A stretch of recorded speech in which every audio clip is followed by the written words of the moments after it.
আজকে আমরা একটা ইম্পর্টেন্ট বিষয় নিয়ে ধাক্কাধাক্কি করবো। আমার পেছনে অনেকগুলো পালোয়ান আছে, এই পালোয়ানকে নিয়ে ধাক্কাধাক্কি করবো। পুরো ভিডিওটি দেখবেন, ভিডিওটি আপনাকে অবশ্যই ভাবাবে।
এতক্ষণ আমরা ধাক্কাধাক্কি করে যে ভূমিকম্পটা তৈরি করলাম, এটা ছিল আসলে একটা ভুয়া ভূমিকম্প বা একটা প্রতীকী ভূমিকম্প।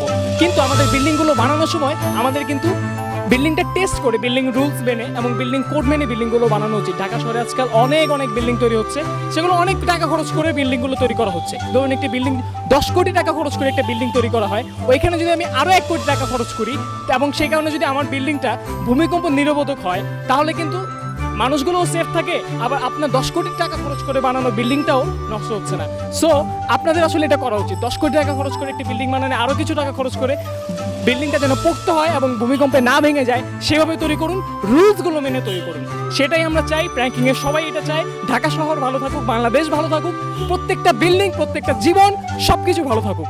আজকে আমরা প্র্যাঙ্কিং টিম এখানেই বিদায় নিচ্ছি, আবার দেখা হবে।